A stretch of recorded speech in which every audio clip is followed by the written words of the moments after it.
Hey guys, welcome back to another episode of 247 DIY, and today we have the 2012 Forester back here in the shop due to a seized AC compressor. So today we're going to be going ahead and replacing the AC compressor as well as putting in a new AC condenser and some related parts.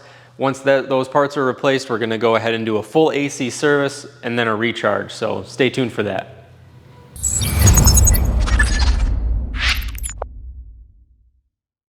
So first, let's go ahead and discuss this table full of parts and tools here that we're going to need in order to do the service here on this Forester. So right here in the center, we have the main AC components that we're going to be going ahead and replacing.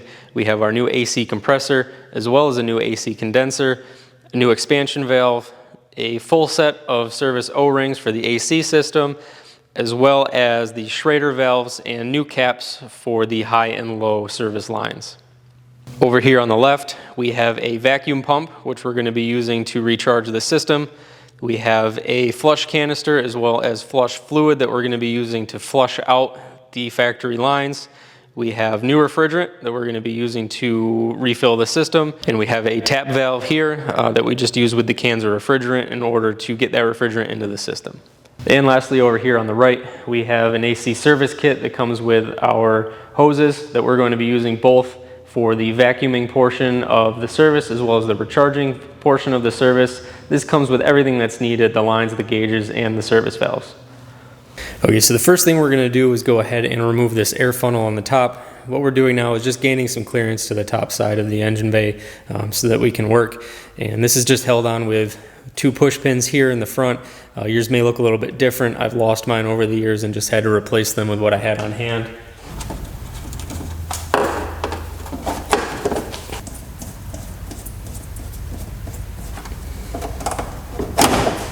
And then that simply just lifts off and pulls straight out of the airbox. And now we want to go ahead and remove this pulley cover here so that we have access to the top of the AC compressor, which sits right here.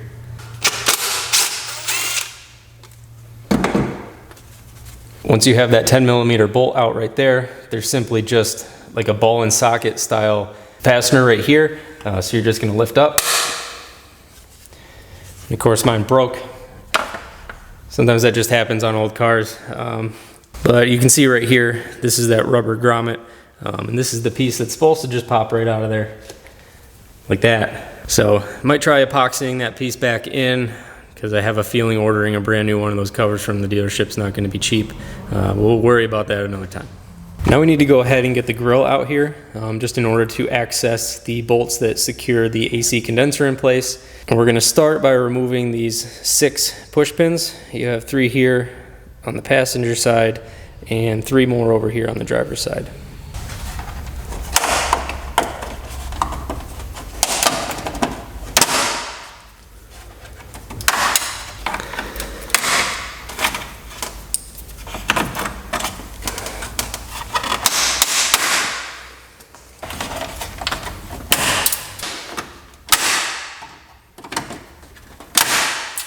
All right, so now that we've done that, we're gonna go ahead and take the serpentine belt off. You can see just below the radiator hose here, this is your tensioner for the serpentine belt. There's a 14mm nut there on the front, or I should say a 14mm bolt there on the front. We're just gonna put a wrench on it and we're going to turn clockwise, and that will rotate the tensioner down, relieving tension from the belt, and we can pull the belt off. It's important to note, it's a good idea to just take your phone and snap a picture of the belt orientation so that when it comes time to put the belt back on, if you don't have some sort of reference to go off of, you know how that belt needs to go on and the proper routing around the pulleys.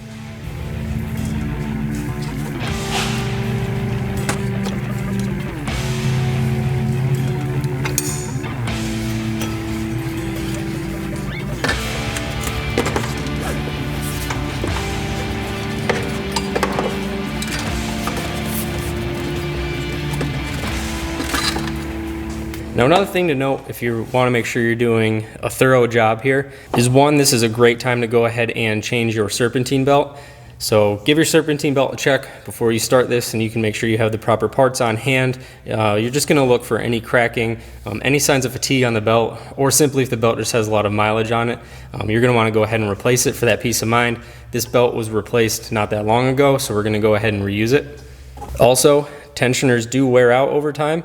One good way to check and see how your tensioner is doing, there's a bearing inside. That's the first thing you want to check. So you want to give it a spin by hand, make sure you don't feel any grinding or hear any noises that sound like grinding. And then before you obviously start taking your vehicle apart and starting the service, start the vehicle up and visually just look at the tensioner. And if you can see it kind of jumping, that's usually an indication that it's lost its spring tension and it's starting to not hold the belt as tightly as it needs to be. So now is a perfect time to go ahead and change this tensioner out. Again, this was replaced relatively recently, so we're not going to worry about that. And finally, you have two idler pulleys over here. You've got one right here and one just down over here. Same thing, the bearings on these can wear out over time. You just give those a spin by hand. If you hear any squealing or can feel any grinding, it's a good idea to go ahead and replace those while we're in here and have the belt off. And again, same thing, those were replaced relatively recently as well, so we're not going to be doing that. All of those components are good, but this is a perfect time to go ahead and change those out while you're in here doing this service. So now that that's done, we're going to go ahead and move on to actually getting the AC compressor out of here and removed. Now the important thing that you need to do first, again, before you start this project, this really is the only part of the project that's not going to be something you can do on your own, is in the case of a failed compressor, that is to say, other than a leak. Because if you had a leak and that's why you're doing the service, you won't have any pressure in your lines. But if you had a failed compressor, where in our case it has simply seized up, this compressor wheel on the front here should move, not the pulley. The pulley always free spins, but the compressor wheel right here, this should move. It does not. It's completely seized up. You're still going to have pressure in your system, and it's extremely bad for the environment and can also be extremely bad for your health in the right conditions, both because this is under pressure, but also because it's just not nice stuff to breathe in.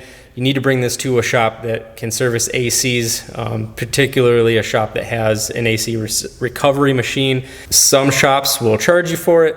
Other shops won't, because they can send their recycled refrigerant to a recovery company and they actually get paid for it. It's all going to depend on the shop that you bring it to, but in the end, it's not too terribly expensive. They're simply going to go through your service ports here. They're going to remove all of the gas from your system. I've already had that done. The gas has been removed from the system. We have no more pressure in the system. And one other important note before you undergo this project, if you're working on one of these SH chassis Foresters, these encompass the years from 2009 to 2013, and about halfway through, Subaru decided to change the engine. If you have an 09 to 2011, you won't have this engine. You'll have an EJ series engine in it, and it's going to have a different AC compressor, mainly because it runs a separate AC belt. You have one belt that runs your alternator and your power steering, and then a separate belt that comes off the crank and runs your AC compressor.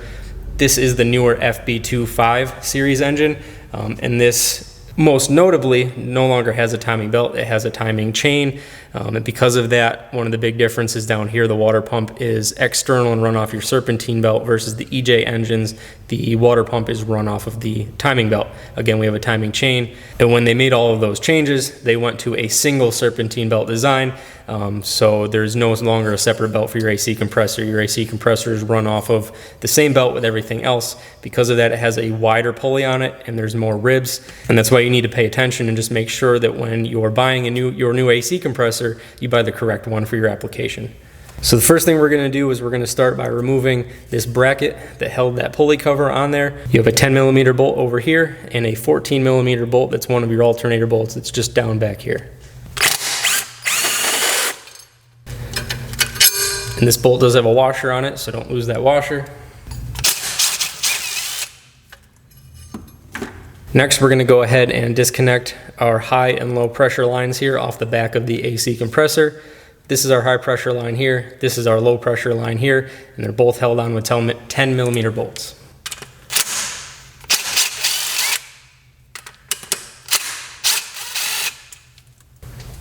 Once the bolts are off, they simply pop up. There'll be a little bit of resistance due to an O-ring on there. You can see right there, there's a rubber O-ring. For right now, we're just going to tuck those out of the way. Now at this point, what you could do is you could undo this connection over here on your alternator, and you can undo your actual power connection that comes over here to your alternator, and we can move this wiring harness right up out of the way. I like to just skip those couple of extra steps because it's not completely necessary. What we're going to do is we're going to undo this electrical connection right here. that is the power to your AC compressor. We're going to undo these harness retainers.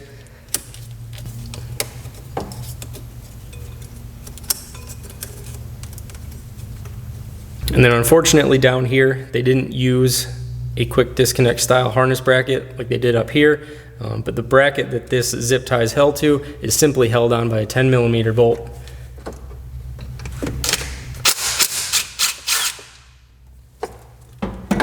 We can undo the whole bracket, and then we can just push our wiring harness up here out of the way. For the sake of this video, I'm going to zip tie it up out of the way so it's not fighting us the whole time, but you should just be able to push that up out of the way and then gain your access to unbolting the AC compressor.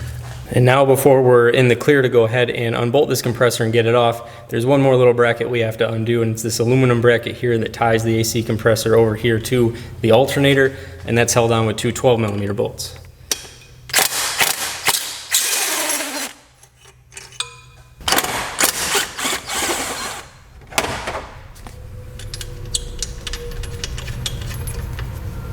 Now that's off, we can remove the 3 remaining 12mm bolts that hold the AC compressor down.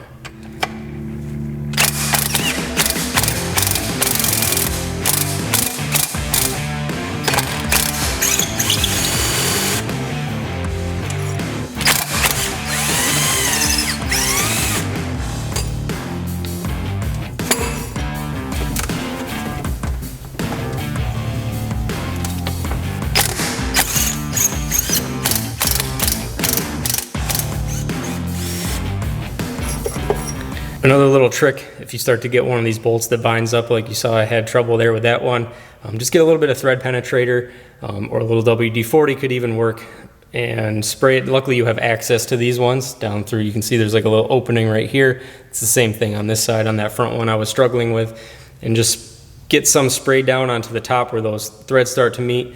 I was able to get underneath the front too as well and spray a little bit on the bottom side of the threads. It really was starting to bind up. I didn't want this to snap. These aren't typically the type of bolt you're just going to have laying around in order to replace with a new one. So getting that thread penetrator on there will give you a little bit of lubrication and stop that binding. And you saw after I sprayed that on there, it came out of there pretty nicely actually. So a little trick before you get to that point where you actually snap your bolt off, get a little bit of spray on there, get it on the threads, give it a couple minutes to work in, and a lot of times that's all that's necessary to get that bolt to come loose without breaking. And now our AC compressor is free and ready to be removed.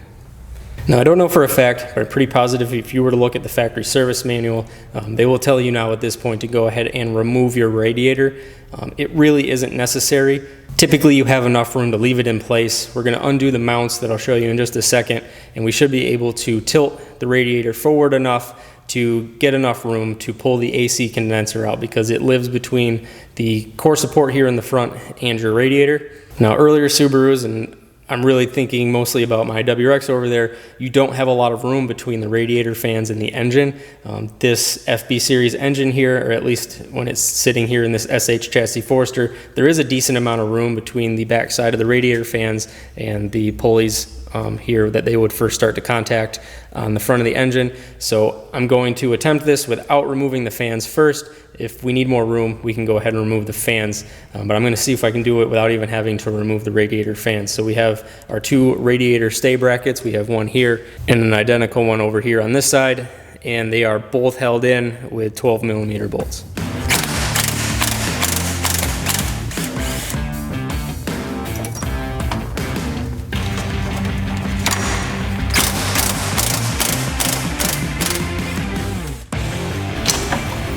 So I think we will have enough room on this particular model Subaru. This isn't really common on the older Subarus, at least that I'm used to. There is this little air deflector that deflects air into that air funnel we already removed that goes over to the air box. We should just be able to remove that and get the access that we need. I would definitely recommend, if you're working on really any Subaru that has any good amount of mileage or time on it, to pick up a box of factory push pins in various sizes. These always seem to snap and crumble and fall apart when you take them apart. And it's always nice just to have new replacements to throw on if you do break them.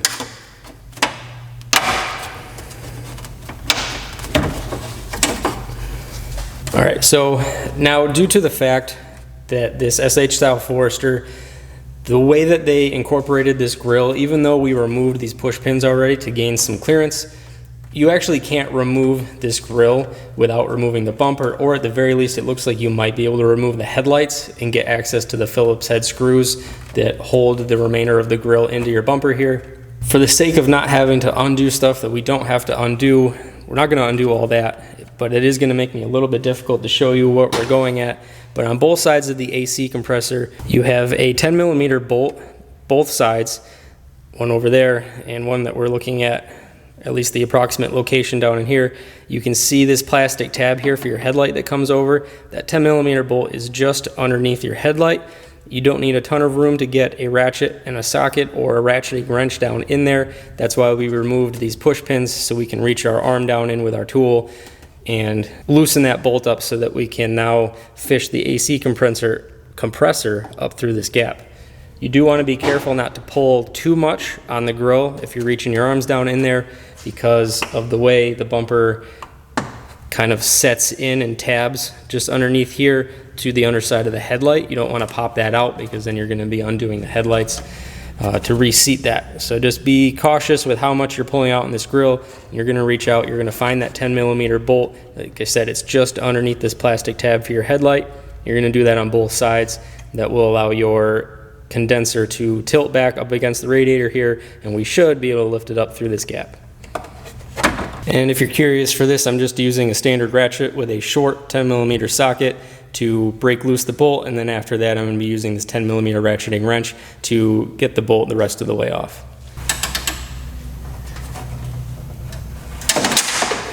Alright, so I knew that was going to happen the second I put the wrench on there and started to try to turn it. That bolt was completely seized. It makes sense. I live here in the Northeast, so the front end of this car is just constantly being bombarded with salty road debris from the wintertime. So I've snapped the head of that bolt off. It should be okay, because it just goes through into the AC condenser, which we're replacing anyway. It may just give us a little bit of headache depending on how much of that bolt is left coming through the mount in the frame, but we'll get to that. First I got to try to get this one off here on the passenger side. Nope, that one snapped too. Snap right off. But let's go ahead and make our first attempt at seeing if we can get that compressor out from between the radiator. Alright, so we are going to have to give ourselves a little bit more room here. We're going to remove the fans as well as this coolant bottle over here on the right here in a minute. We're going to start here with the passenger side fan. Two 10mm bolts hold this on the top. We're going to try to be real careful with these, because I can see these are real rusty too. Yeah, I can already tell these are going to snap. It is what it is. I should have enough hardware on hand where I can replace these. What I don't have are these little square captive nuts on the back, but we might be able to drill those out and reuse them. I'm really hoping we can drill those out and reuse them. If not, maybe we'll cobble something together. In the end, it might actually just be less of a headache to take this entire radiator out. I don't have enough coolant on hand, however, to refill the coolant, and I want to get this project done today. So I'm just going to deal with the headache of snapping these bolts off, and hopefully I've just got enough hardware laying around the shop here where we can replace these bolts and get these bolted back up.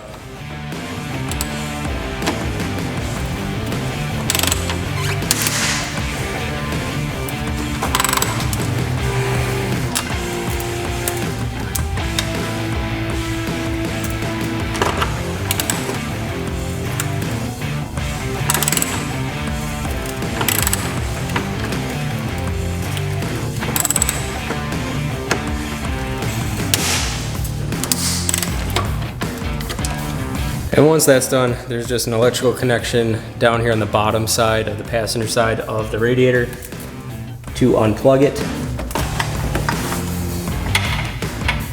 And keep in mind, Subaru seems to like to continue this trend through all their models.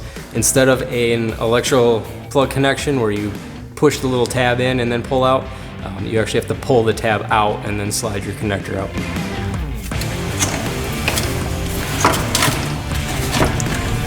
Once that's out, we can squish our radiator hose a little bit.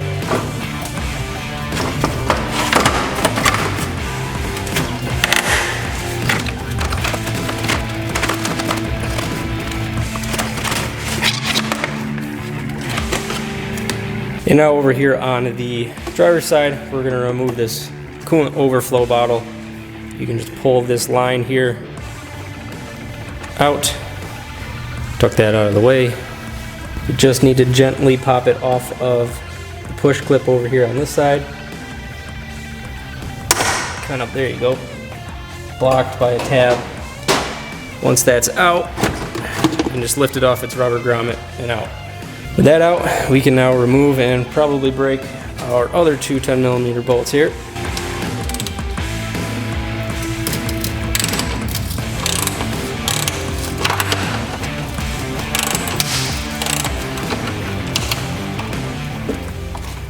And in the end, we had one of 4 bolts that decided it actually wanted to cooperate and not break. So there we go. We'll do the same thing.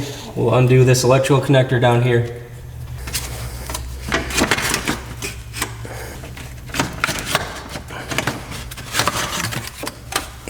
And now, with that out, actually lift the radiator up to push that radiator hose back above the alternator pulley there. And that ultimately should give us enough room. And I almost forgot a step, so we're just going to set that condenser right back into its home. We're going to come down here on the bottom part of the bumper under the front end. You can see that we have relatively easy access to this 10mm bolt that holds this lower line here on the AC condenser, just accessing it through this opening here under the bumper.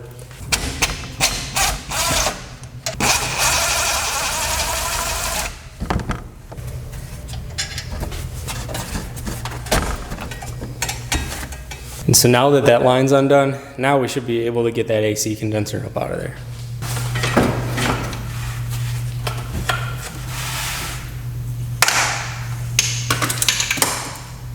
Now I've just set the AC condenser here up on its end just to make it easy to work on, but this is the driver's side. We need to remove this high pressure line off because we're going to be reusing that.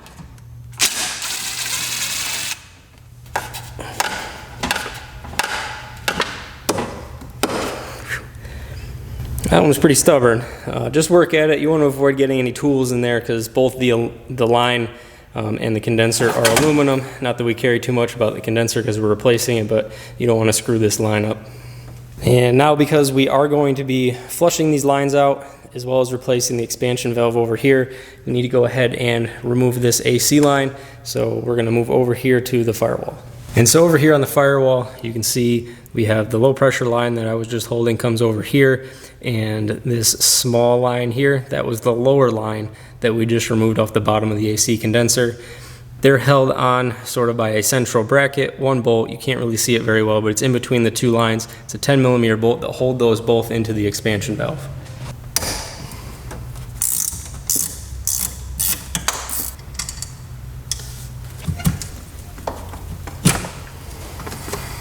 And then right over here on the mount for the engine pitch stop, right on the top is a bracket that holds this low pressure line in place. It's another 10mm bolt.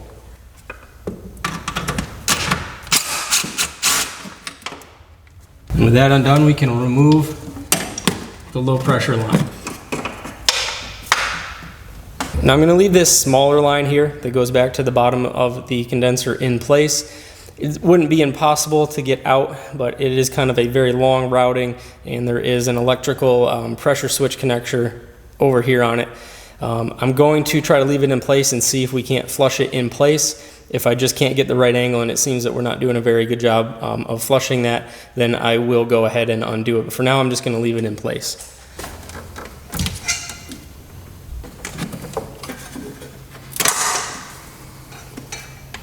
And so now inside of the front face of that expansion valve there, and I can show you up close in just a second, there are two recessed internal hex head bolts. So we're just going to take a hex wrench and we're going to undo those bolts and remove the expansion valve. You've already seen when I undid those, a little bit of oil came out. I've just put a rag down. Not a ton of oil should come out, but if you didn't already know, your AC system has both refrigerant and oil inside of it, so there is going to be some residual oil that comes out.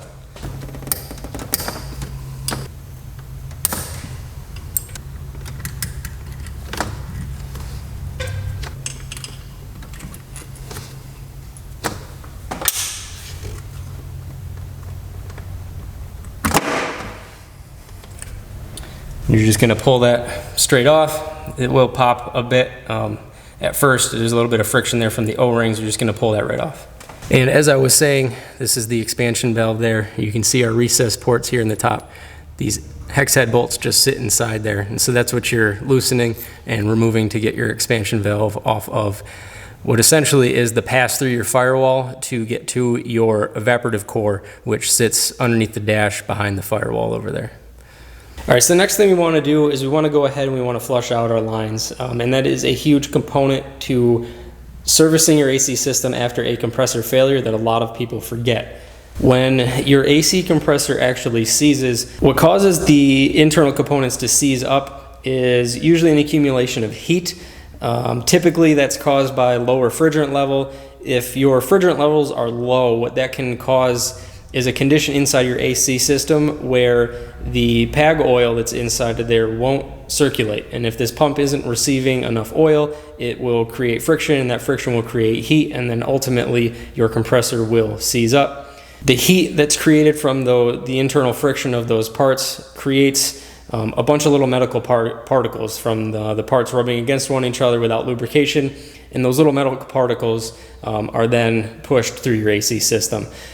So obviously we need to replace the compressor because that's seized. It's another reason why we go ahead and replace the AC condenser. Some people suggest flushing AC condensers. Most people are in the agreement that the orifices and the little tubes inside your condenser are just too small, and once they get gummed up with that oil and metal particle mixture, they really just can't be cleaned. So that's why we just go ahead and replace the entire condenser.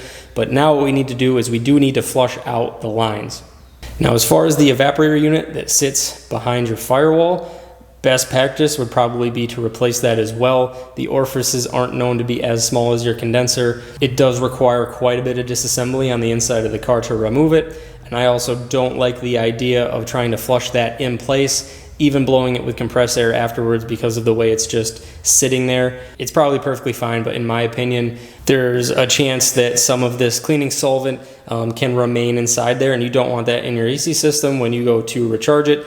So I typically leave the evaporator alone. You're probably fine with doing that because typically all or most of your metal shavings are going to end up in one of the lines coming off of the compressor and then gumming up inside of your condenser. That's where most of your particles are going to build up, is inside of the condenser. So the lines that are inside the engine bay are easily accessible. There's no reason not to flush those. So we'll go ahead and flush those out. And again, for me, I leave the evaporator alone. You can flush it if you feel the need to, or even replace it if you feel the need to. So for this, what we need is this AC system flushing canister here. It's really nothing fancy. It's basically a pressurized bottle that's going to hook up to the air compressor with a nozzle on the end, and then we're just going to shoot AC cleaning solvent through our lines. And that's what this is right here. This is our flush solution.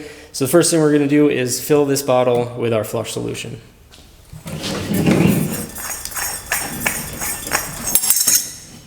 And if you're curious, I got this flush bottle. It's really nothing special. It's just something I picked up off of Amazon. I can leave the link below if you're interested.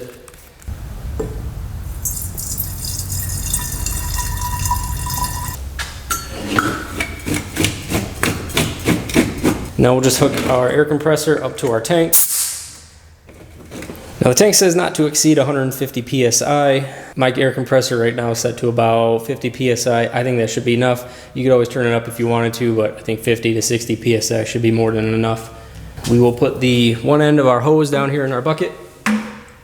Turn the pressure on to the bottle.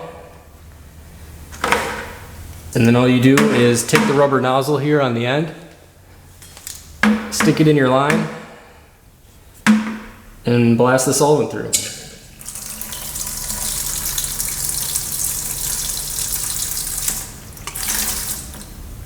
Now the solvent itself should start to air dry pretty well, but once the solvent is through there and you're satisfied with it, we can go ahead and blast some air through there.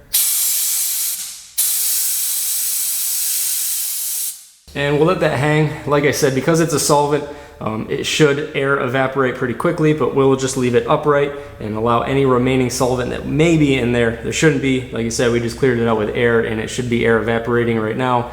But we'll just leave this upright just in case.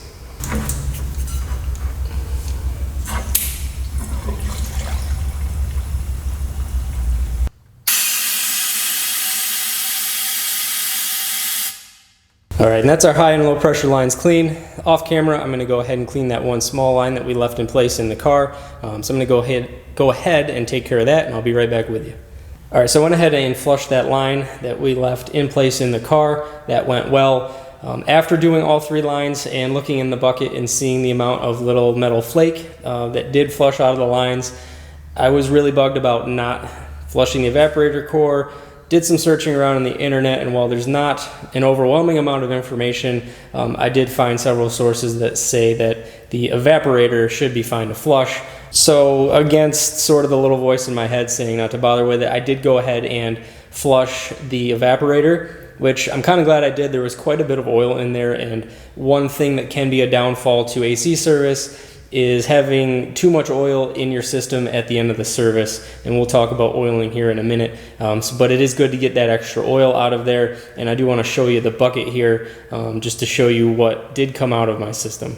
All right, so I'm really hoping that as I move this camera around and get the different light, you can see the metal flake down here in the bottom of this bucket. Now, it wasn't perfectly clean. There's some dirt in the bottom of this bucket, but pretty sure the camera's picking up that metal flake down in there. There is a good amount of metal flake, and that's really good that we got that out of there. You don't want that going through your compressor and causing unnecessary wear and friction, and ultimately just repeating the issue, which is another failed compressor. You can also see the liquid is slightly green. Now, in my experience, compressor oils are clear. This could very well be UV dye. I don't know if manufacturers pre-fill their systems with UV dye to make it easier down the road for dealerships to diagnose AC leaks or not. It may be an indication that there was an AC leak in this car with the previous owner. I honestly don't know. I do think I have the full service history on hand, but it's not really that important for me to go look up. It's either one or the other. It either came with dye in it from the factory, or someone added it while they were trying to diagnose a leak later on, which could be why we had low refrigerant level in the first place, which led to, well, which most likely, I'm pretty convinced that that's what led to our AC failure. So now that that's clean, the only thing I've done is I've left everything hooked up over here. Sorry about the lighting.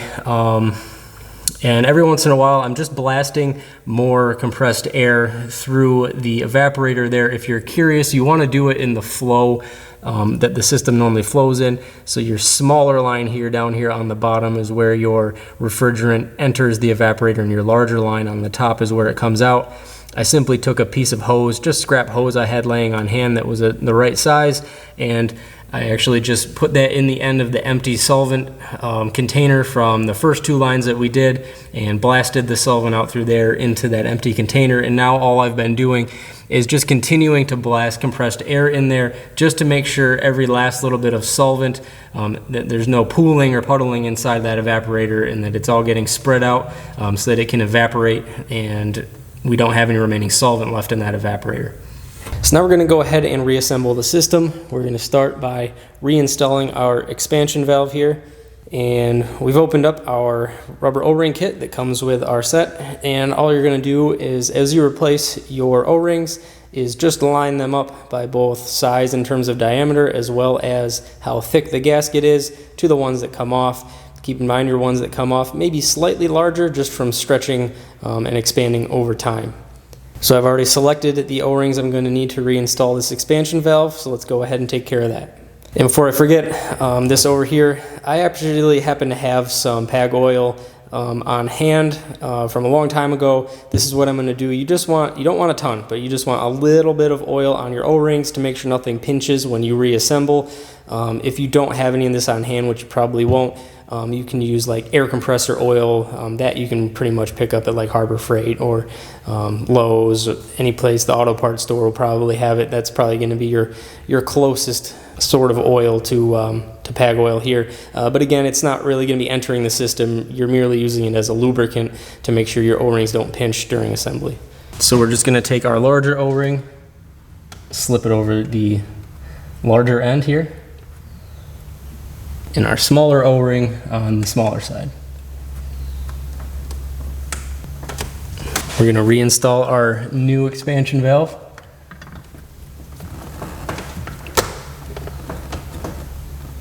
kind of press it on there until you get a good seat.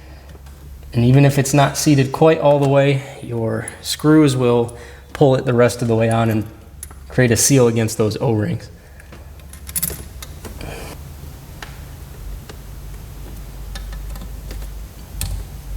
Now we're going to go ahead and replace the O-ring on the end of this small line here. Just be careful, whatever tool you go ahead and use, just try not to gouge the aluminum. Be very careful getting that O-ring out there and not damage the metal that the O-ring sits in. And from this point forward, just to not repeat myself unnecessarily, any of these lines that we're reinstalling back in the system, we're just going to go ahead under the assumption that I've gone already ahead and replaced the O-ring that's on there. Every rubber O-ring on every line that we've removed needs to be replaced when reinstalling. So we're going to place this line back in the little holder that we took it out from here. We can take this end, press it back in there just like it was when we removed it before. And then we can place our low pressure line back in.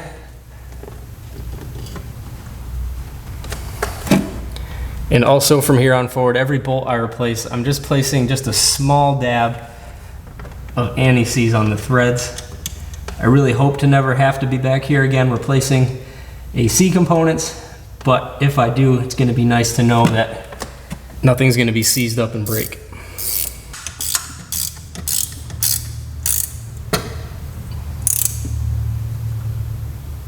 And then we'll reattach this bracket over here. Now we're going to go ahead and replace our condenser here. Now we want to be really gentle with this. These fins get damaged pretty easily. Now if you do get a little bit of a fold in some of the fins, this came to me like this in shipping, it's not the end of the world, but optimal airflow means your fin's nice and straight, and if you do a lot of damage, you're not going to get optimal airflow through this and it's going to reduce its efficiency. But a couple little marks like this is not going to be the end of the world. But we're going to go in and install this as carefully as possible, and I've already gone ahead and reinstalled my high pressure line right here on this side so we don't have to worry about that once it's down behind the radiator.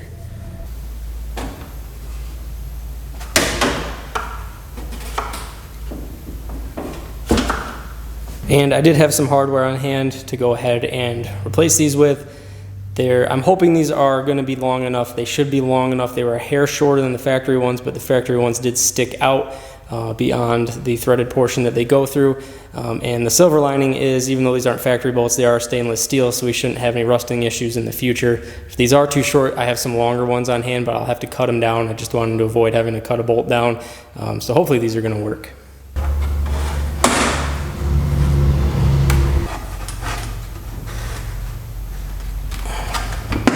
Then we can go ahead and throw our push pins back in our grill assembly.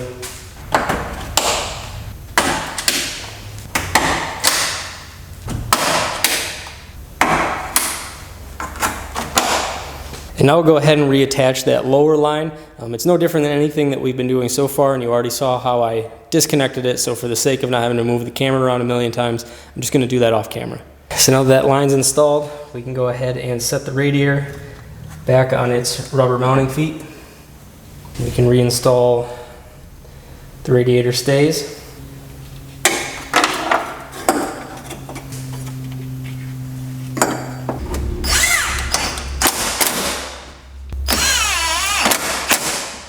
Then we can work on getting our radiator fans and coolant overflow bottle back installed.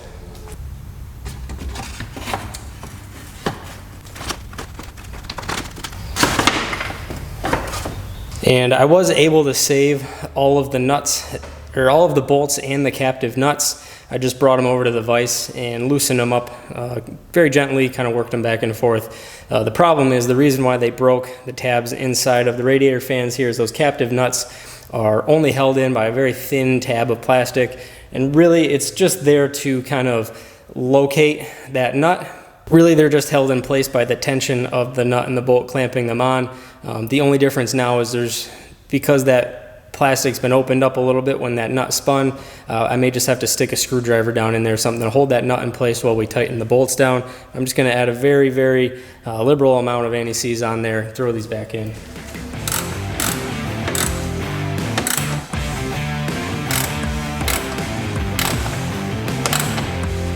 Don't forget to reconnect the electrical connection to your fan, very important. Ask me how I know.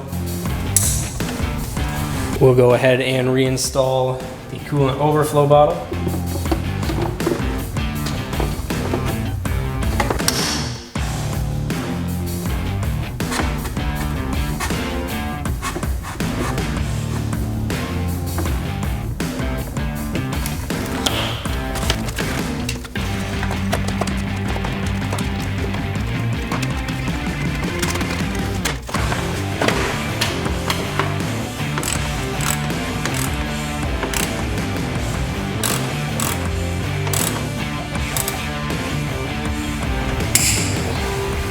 Now, because this new pump is an aftermarket pump, it's not a factory Subaru pump, the design looks a little bit different in terms of layout, mainly referring to this bracket here on top of the old pump that we need to transfer over to this new pump. But I'm thinking I can undo this Phillips head screw that holds down the electrical connection here and undo this 10mm bolt here. Unfortunately, the screw and the bolt are not the same size. We may still be able to attach. It does look like we're going to be able to.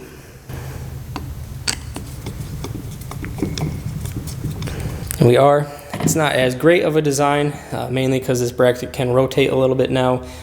This one over here had a little stopper right here to stop that bracket from rotating, but it's really just to hold that bracket, that pulley cover bracket on, and hold the electrical harness in place. It's not too critically important.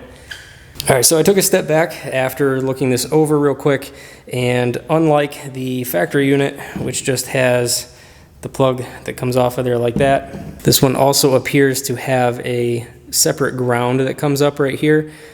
So we just need to make sure that that comes back over, and we will set our bracket on top and just pinch that ground through there. So what I'm going to do is I'm just going to bring this over to the bench. I already brought it over, and you can see I cleaned this part up. I was mistaken at the time. That wasn't the right spot. We're going to clean this spot up right here with the wire wheel, make sure you have a good clean metal connection, and then we'll screw this bracket back down to the top.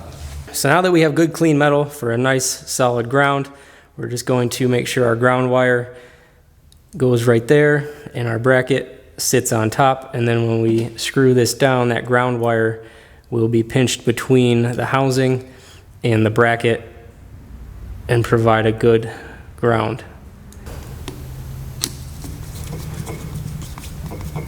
Now that that's on there, I'm just going to attach this connector here sort of in the factory direction, pointing off to the right, and I'm just going to accomplish that with a bolt I had laying around and a nut from underneath.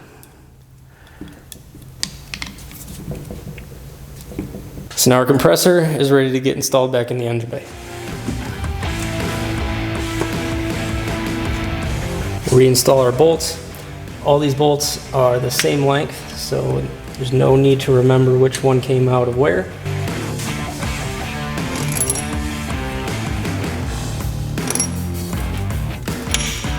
And before we tighten those down, we will loosely fit this bracket just to make sure that we have the threads lined up.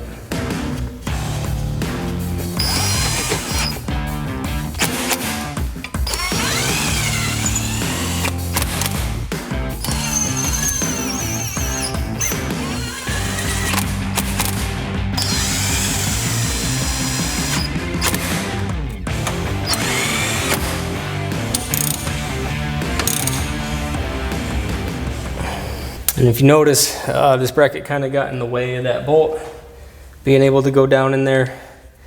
So I'm not 100% sure that this screw location actually locates it properly. Fortunately, sometimes those are the little details that these aftermarket units can kind of leave out. And we can put our alternator harness back. I definitely don't think that this is located in the right spot. We can do up our electrical connection.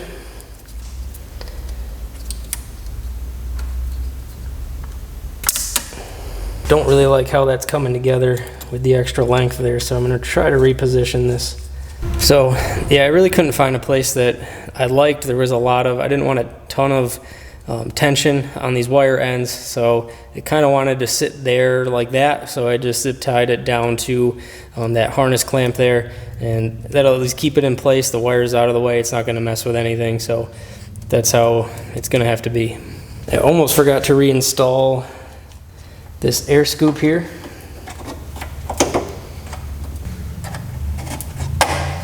And we can place our bracket back on top.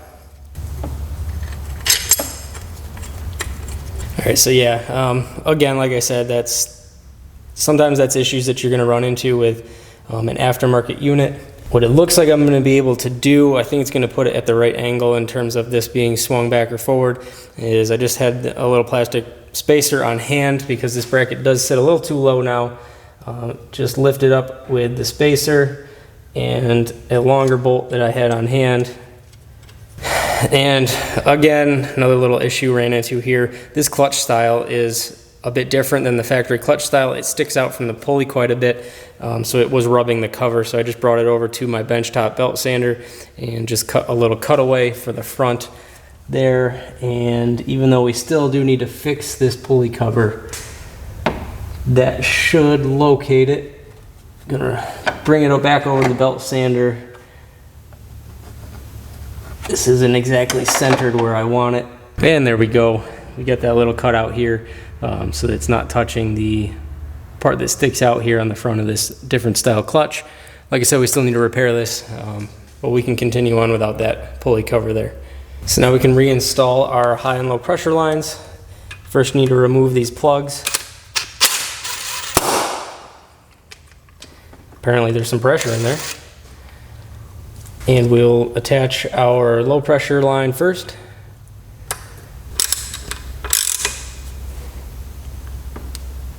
Followed by our high pressure line.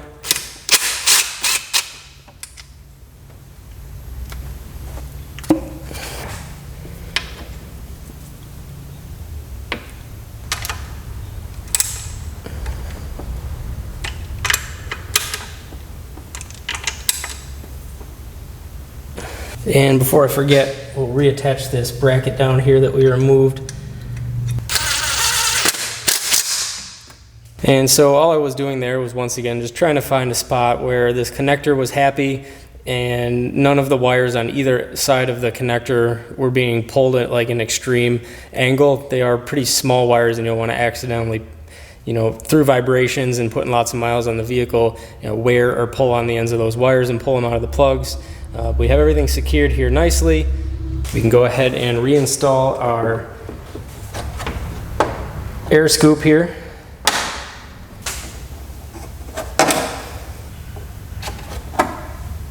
All right, and I did reattach that little plastic push pin that goes on the bottom here. I just used some super glue. It's probably not going to hold, but we'll see how long it lasts. So we can reattach this.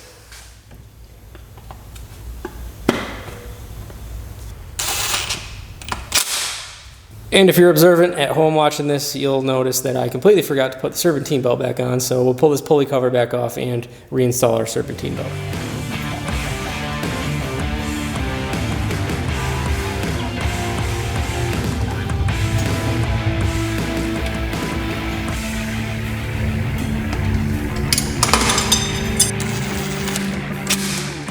And with that, everything is reassembled, and this is a good time to take a break. The next step's going to be sort of the last, home stretch of getting this project finalized, and we're going to be evacuating all of the air, pulling a vacuum on the system, making sure it has no leaks, and as long as we're good to go from there, we'll be recharging it with refrigerant. So I'm going to take a quick lunch break, and in just a couple seconds, I'll be right back with you guys. All right, so now we're back. We have our gauge set here, and the first thing that we're going to do with this gauge set, as well as our vacuum, which we'll see in a second here, we're going to draw a vacuum on the system. We're going to hold that vacuum for approximately 30 minutes up to an hour, depending on how long you want to let it set, and verify that we don't have any leaks in the system. So the first thing we need to do is hook our low line up to the low side line of our system and our high line up to the high side of our system. So we need to first start and make sure that all of our valves are closed. This is a set, I picked up this set from Harbor Freight. You can see we have, these are all marked, open and closed.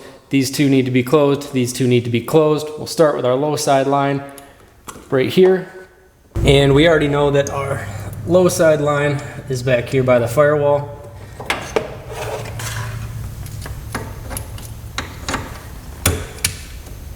And our high side line is just off of the AC compressor right here.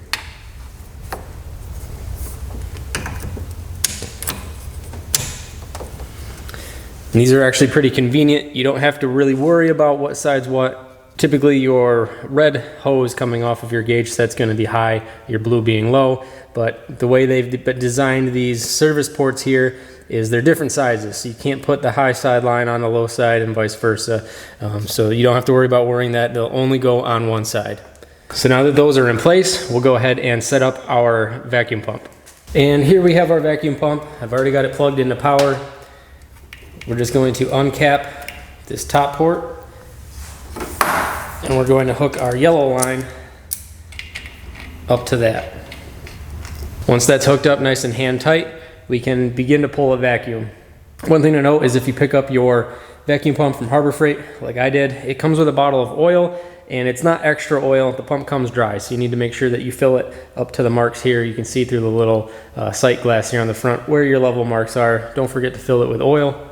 And just in case it's hard to hear me once this pump is turned on, I'll just give you a rundown what we're going to do. We're going to turn the pump on, and we're going to go up. We're going to open both of our valves on our manifold set, and we're going to draw that down to about 30 inches of mercury. Once we're down to about 30 inches of mercury, we can shut our vacuum pump off, leave the gauges open, and like I said, we're going to wait about 30 minutes to an hour. I'm trying to get this done in one day here, and we're getting a little bit late in the afternoon, so I'm probably just going to go with a half an hour, and we'll come back after a half an hour and we will check and see if we've lost any pressure in the system. Hopefully we don't have any leaks, and it will still be sitting at 30 inches of vacuum when we come back.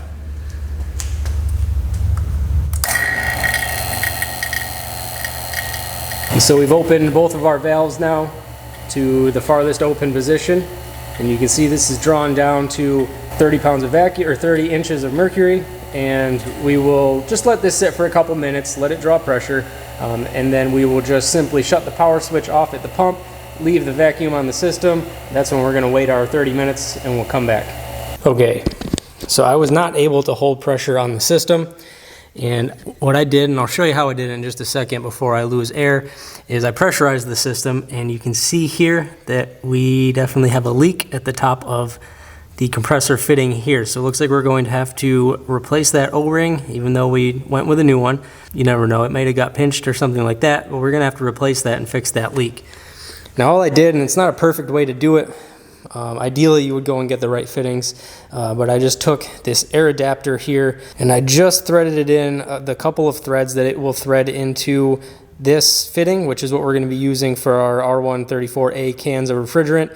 Again, they're not the same thread pitch, but it's enough where you can get it in there and push compressed air through this side, up through the yellow hose, through your gauge manifold. I've set my air compressor to about 35 PSI. Your system should handle way more than that, but this is about all we're going to need. And then once it was up to 35, I shut the valves here as well as the valves on top of the lines. So that's 35 PSI of pressure. Honestly, I haven't even really checked much. That was the first connection I checked, and we've definitely got some bubbling air there. So I'm going to continue this process of setting the system to 35 PSI and checking for leaks and hopefully being able to remedy and fix these leaks. All right, so I sort of had a feeling when I was reinstalling that might be an issue. This is the factory O-ring that comes off of that high side line, and this is the largest O-ring that they provide in the kit. And you can see, while it is a little bit fatter, once you stretch this over the line, it's going to thin out, and it did fit a little bit loose in the top of that compressor.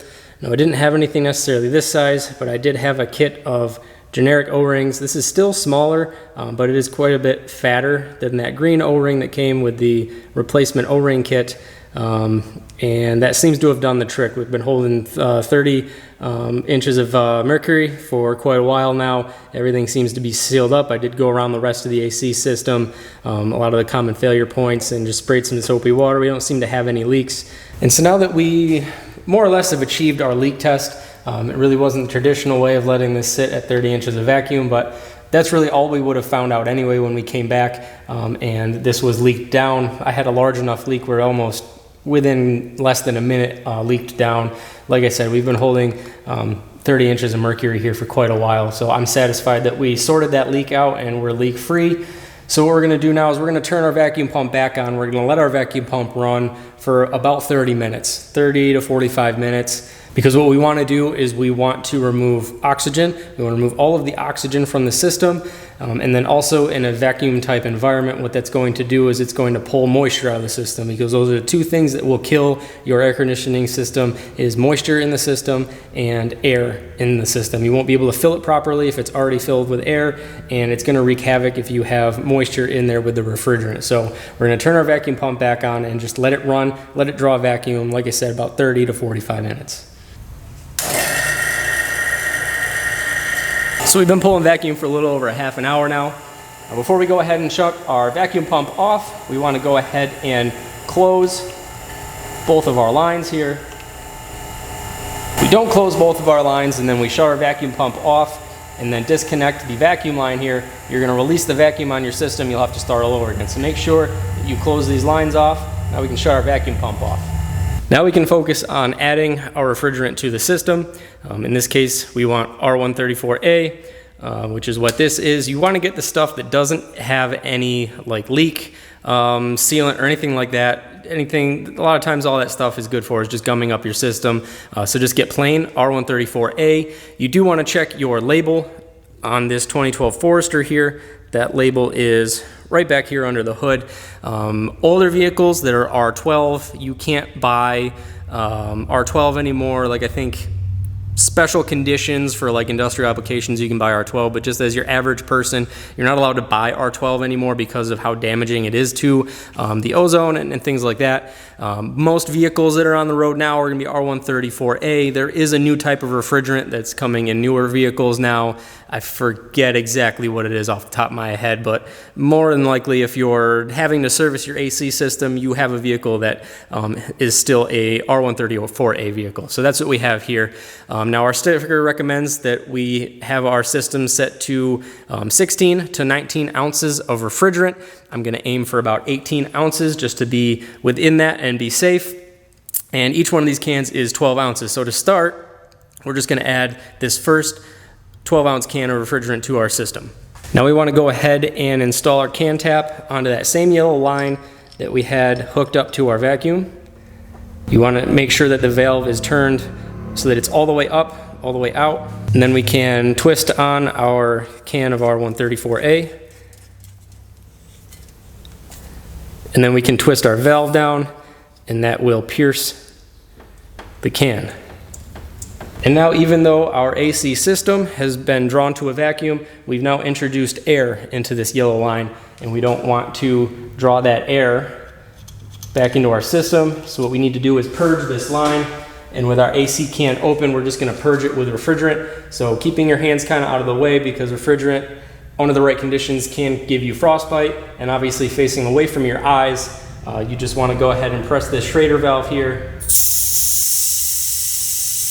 So that's good. That means we now have no more air in this yellow line. You don't have to, but you can replace your cap here. So now we're going to come inside the vehicle. We're going to go ahead and start it up.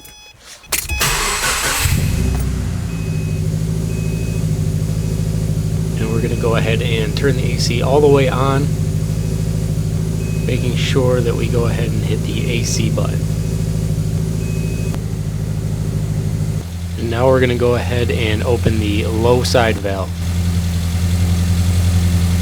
And what that's going to do is start to draw the refrigerant into the system. So now we're just going to hold the can upside down, and down here we can see that the compressor is already turned on, and that's a good sign. It means that the system has recognized the low pressure and is using the compressor to draw the refrigerant from our refrigerant bottle here into the system. And then what you can do is right up here in the middle of your gauge set is a little watch glass, and you can shake your bottle around and just make sure that you've used up all of the refrigerant that should be coming out of this bottle. And we can go ahead and turn our valve and shut the bottle all the way, as well as closing the low pressure line. All right, and so now that we've already added that 12-ounce can, we know that we wanted to hit that 18-ounce mark. So we're gonna add 6 more ounces. So what we're gonna do in order to do that is I have a kitchen sale skid up here. It's set to 0. We're gonna hook our can back up to our AC line. We're gonna pierce the can again. And then we're gonna set this down. We're gonna purge the suction line again of air. Now with our scale zeroed, we're gonna set our can on our scale, and we're at about 20 ounces. So we want to open the valve and then draw down to about 14 ounces.